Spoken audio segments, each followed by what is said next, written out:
Espace TV.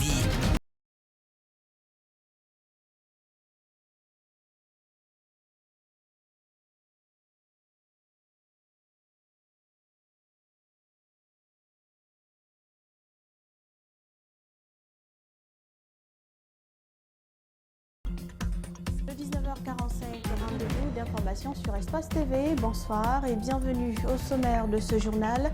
3 ans au CNRD pour organiser les élections en Guinée. Voilà la proposition du collectif des partis politiques pour une alternance.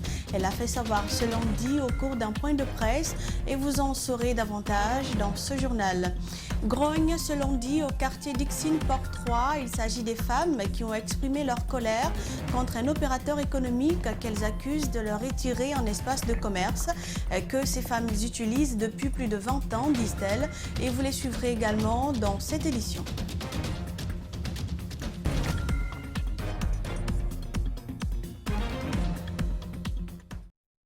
À la ligne de l'actualité, commissaire Fabou Kamara et Oumar Silla, alias Foni Kemenge, étaient face à face encore ce lundi à la cour d'appel de Conakry. L'actuel coordinateur du FNDC accuse l'ex-directeur général de la police judiciaire d'arrestation arbitraire, dénonciation calomnieuse, menaces, violences et injures. Malik Sangiana Kamara et Mohamed Kapelo Silla ont assisté à l'audience. Suivez leur compte-rendu. Fabou Kamara à la barre. Le juge lui pose la question. Reconnaissez-vous les faits qui vous sont reprochés? La réponse est non. Fonike Mangue n'a jamais été victime de mauvais traitements pendant son séjour dans nos locaux. Il était dans le bureau du commandant de peloton où moi-même je partais me rassurer de son état, a expliqué commissaire Fabou. Ce que nous ne comprenons pas derrière ce dossier, c'est que M. alias Fonike Mengue lui-même reconnaît avoir été présenté au procureur. Et il soutient que le procureur aurait dit que tous les actes posés par la PJ, la police judiciaire, étaient nuls. Mais par la suite, il s'est retrouvé à la maison centrale. Il ne poursuit pas monsieur le procureur, mais poursuit l'OPJ. Pourquoi Fonike a-t-il été mis aux arrêts? Renchérit le juge. Le nommé Fonike a posé des actes qui portent atteinte à l'ordre public et révolte contre les agents des forces de l'ordre. Rappelle Fabou Kamara pour se défendre.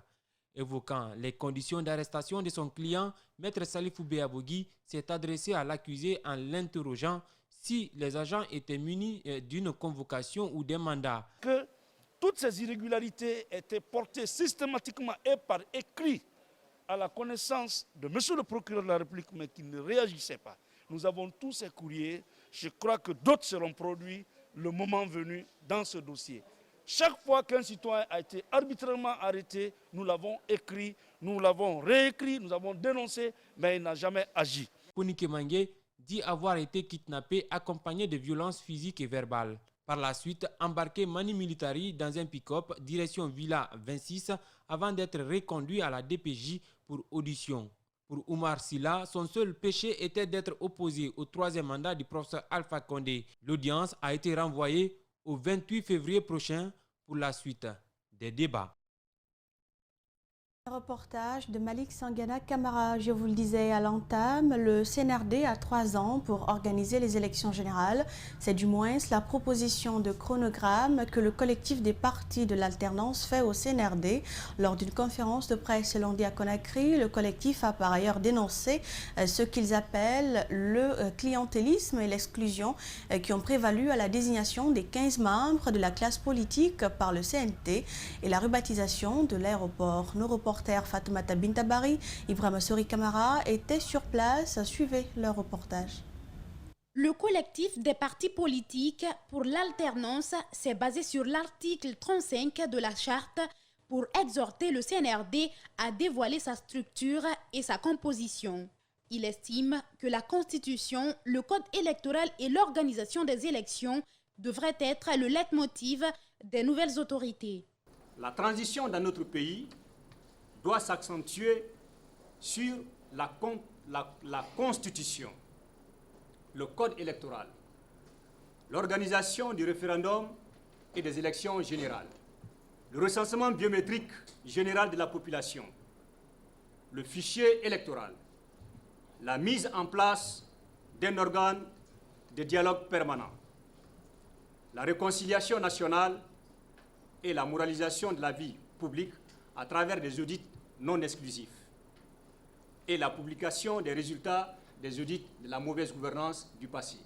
Pour une transition réussie, ces hommes proposent un chronogramme allant jusqu'en septembre 2024. En ce qui concerne le chronogramme, nous pensons pour une durée de 3 ans, avec un programme bien défini, la Guinée pourra sortir de cette transition en écrivant une nouvelle page de son histoire. Le collectif des partis pour l'alternance a salué la création de la CRIEF et la nomination des membres du CNT, même s'il fustige d'autres actes dans cette procédure et la rebaptisation de l'aéroport international. Communauté nationale et internationale, que les actes d'exclusion, de discrimination, d'injustice ne seront plus tolérés en République de Guinée par l'écrasante majorité des Guinéens. Des griefs jugés inopportuns pour certains. Néanmoins, le CEPA exhorte le CNRD à respecter et à faire respecter la charte. Je vous l'annonçais à l'entame, les femmes étalagistes au quartier Dixine Port 3 dénoncent l'injustice et la trahison dont elles sont victimes, disent-elles. Selon elles, l'endroit où elles vendent des articles depuis près de 20 ans a été récupéré par un opérateur économique qui d'ailleurs leur a promis 2 millions chacune pour qu'elles se trouvent d'autres lieux de vente en vain. Les explications de Djene Bemba Koulibaly et Aliouba. Remue-ménage ce matin au marché de Dixine Port 3. À la surprise générale, ces femmes vendeuses ont été sommées de quitter les lieux qu'elles occupent depuis plus de 20 ans.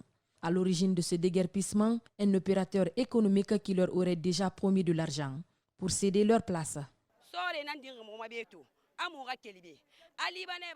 Ce sont les militaires qui sont venus nous trouver ce matin pour nous dire de quitter. Ils disent que c'est un homme d'affaires qui a ordonné le déguerpissement pour son hôtel, que nous sommes sur la route. Pourtant, c'est ici que nous trouvons notre quotidien. On ne refuse pas de quitter, puisqu'il avait dit qu'il allait nous acheter des places au marché de Bellevue, nous construire des magasins et nous donner 2 millions chacune. Si aujourd'hui on voit qu'il a ordonné de nous déguerpir sans tenir sa promesse, on ne comprend pas. Ces femmes se sentent impuissantes. Elles demandent l'implication des autorités. Depuis toute petite, on était là. Le Libanais ne peut pas nous dire de quitter ici parce qu'il a de l'argent. Ce n'est pas possible. Au moins, s'il avait montré un endroit où nous amener, on pouvait comprendre. Nous demandons l'implication du gouvernement.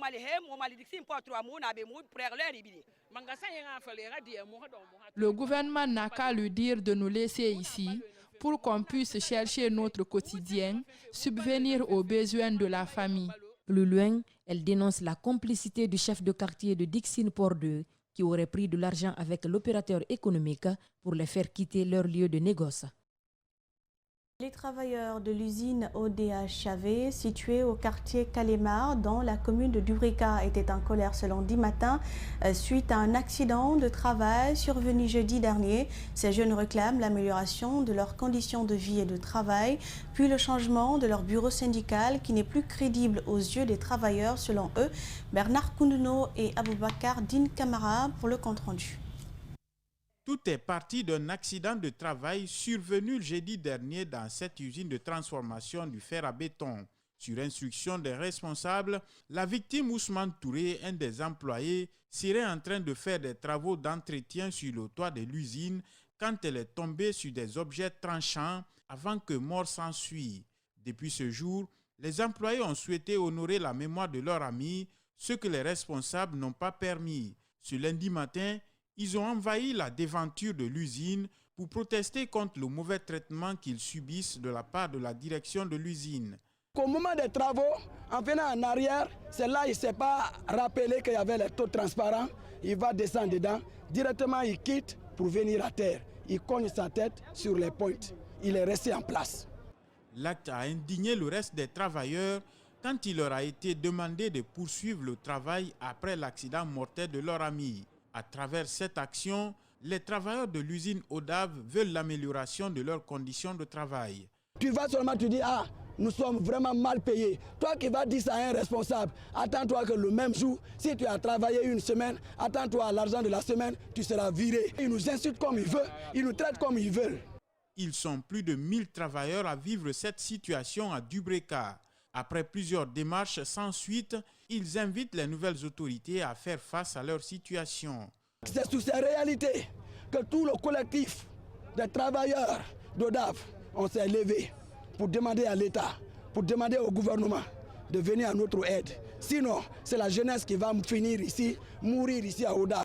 À ODAV, on ne parle pas de contrat de travail ni d'amélioration des conditions de travail. Au risque de perdre son emploi, nous confient ses employés.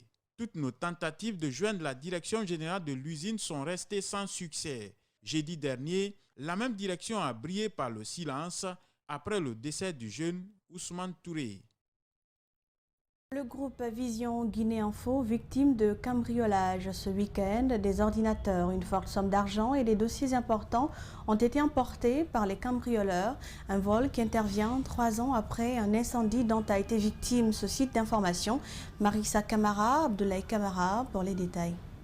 Comme chaque matin, les travailleurs de Vision Guinée Info devraient se réunir dans la salle de rédaction pour discuter des sujets de l'actualité.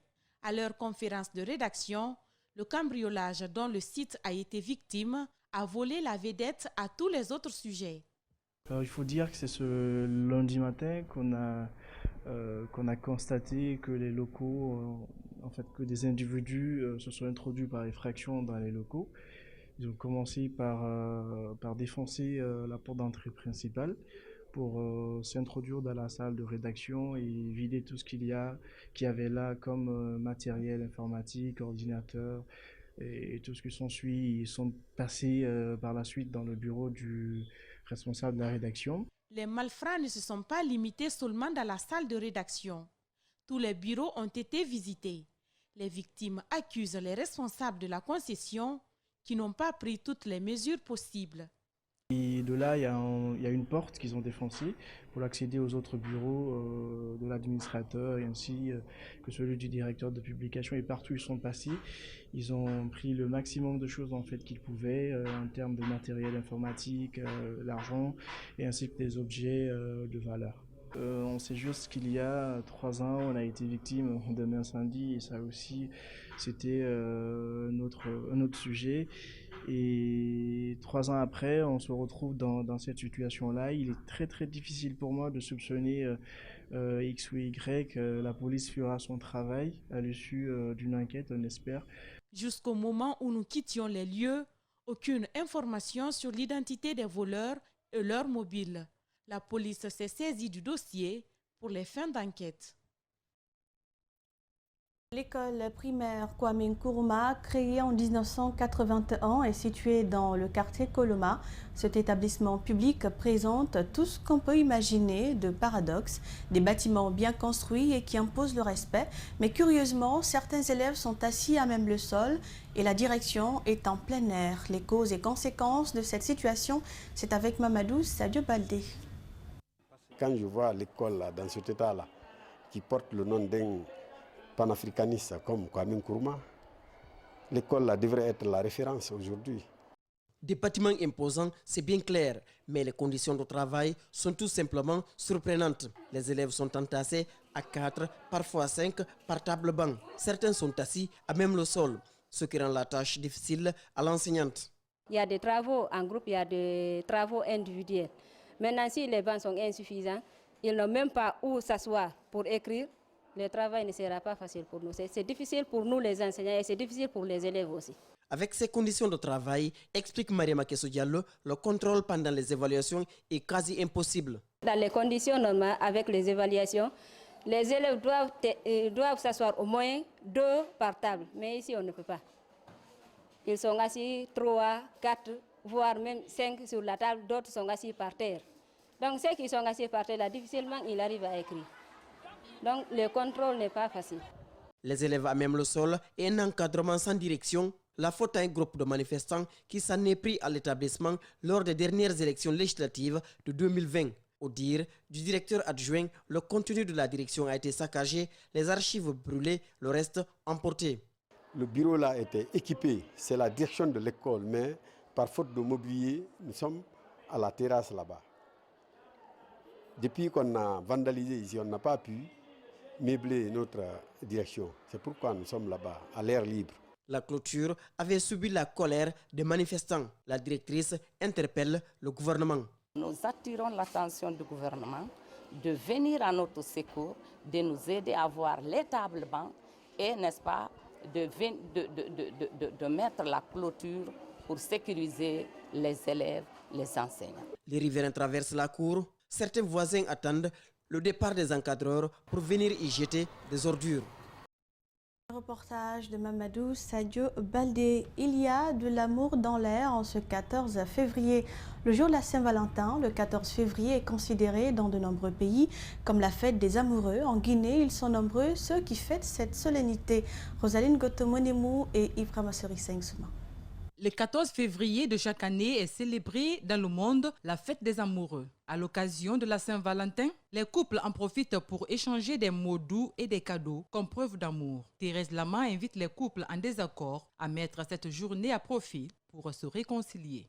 L'amour, c'est la joie. Et quand tu es avec ton mari, il t'aime, tu l'aimes, donc vous devez fêter la fête. Même si tu n'es pas d'accord avec ton mari, aujourd'hui, il faut faire la paix, il faut sortir, c'est la joie, quoi. Cet artiste promoteur célèbre cette journée de Saint-Valentin avec son épouse. Le couple, à travers leurs œuvres musicales, parle souvent de l'amour. Ma femme, elle est artiste aussi, Belle Kouyaté, elle a même chanté un son d'amour, Marafa Ifoye. Donc, moi, c'est ce qui est de l'amour déjà. Donc, parce que je suis dans ça. Et puis mes compositions aussi avec elle, c'est dans ça. Si certains se déplacent d'un point A à un point B pour la Saint-Valentin, cet autre compte faire la fête en famille. Comme je suis marié, je vais fêter avec ma femme et mes enfants à la maison. Le matin, je donnais l'argent à ma femme pour faire un plat copieux autour duquel nous allons festoyer. Cette étudiante ne compte pas fêter la Saint-Valentin vu qu'elle n'est pas en couple. Car pour elle, cette solennité est réservée aux mariés. J'ai l'impression que cette fête, c'est faite pour les couples qui sont déjà mariés, pas pour les célibataires. Donc du coup, moi, en gros, ça ne me dit rien. Je ne vais pas sortir, je vais rester à la maison, me concentrer sur mes cahiers. Il faut noter que Valentin était un prêtre catholique qui décida de marier en secret les amoureux. Il fut découvert et envoyé en prison jusqu'à sa mort. Devenu martyr, l'Église catholique le considère comme le saint patron des amoureux et instaure une journée pour lui rendre hommage chaque 14 février. Très bonne fête des amoureux à tous les amoureux du monde. Cette édition réalisée par Alceni Bari et toute la rédaction s'achève. Merci à vous pour l'intérêt et l'attention. Très bonne soirée sur Espace TV.